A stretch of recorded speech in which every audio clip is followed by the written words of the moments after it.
Assalomu alaykum azizlarim, yurtimni go'zallari. Eson-omon yotib turdinglarmi?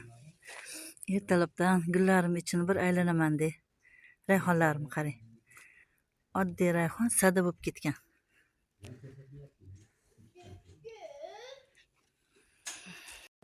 Bu hovlidagi gullarni ham rasmga oling.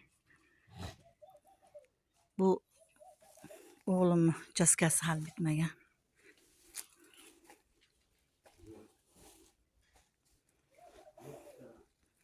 Men spirgini uzib tashlagim kelmadi, chiroyli ekan. Shamoldan keyin bo'ladimi? Kuzgi gul. Sada bo'lib yotibdi. Shamoldan keyin bo'ldimi?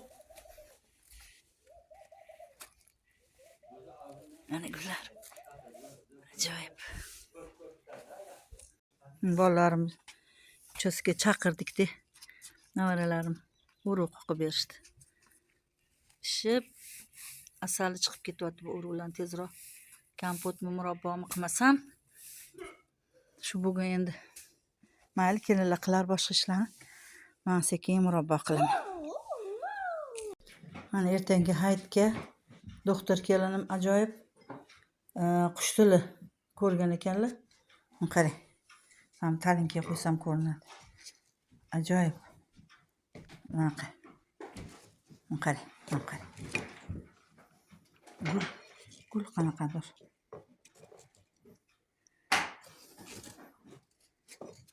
O'zlari ishga ketdilar.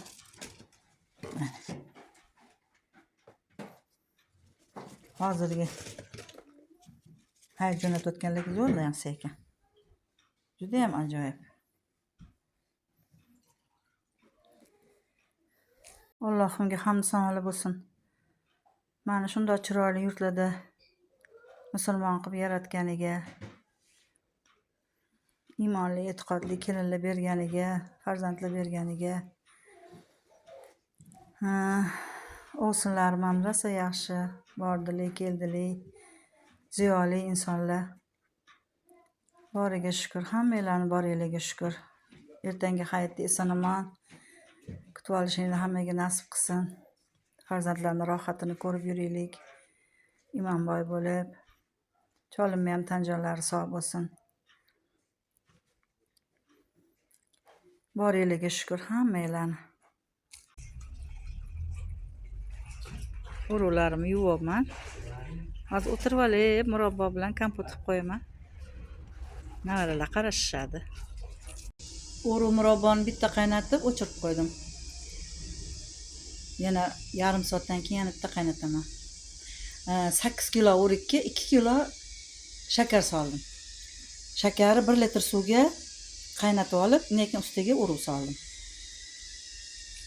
Vonkalarimiz tayyor. Stilizovat qilsak bo'ldi. Mana arpani oshi ham pishdi. Xudoga shukr, bergan ne'matlariga shukr. Achchiqlarni qilib, bismillah deb boshlaymiz.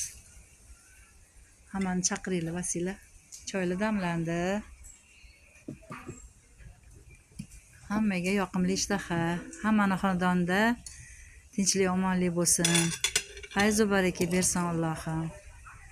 Keyingi hayitlargacha sog' omon yetaylik.